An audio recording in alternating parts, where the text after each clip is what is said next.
अन्न, वस्त्र, निवारा या मूलभूत गरजांबरोबर इन्शुरन्स किंवा विम्याचाही समावेश करावा इतका तो महत्त्वाचा झाला आहे.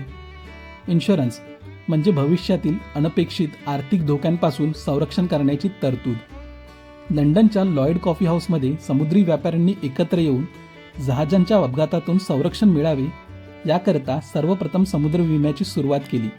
पुढे याच संकल्पनेचा आधार घेऊन कारागीर, व्यापारी गट आपला आर्थिक धोका टाळण्यासाठी सामूहिक निधी गोळा करू लागले.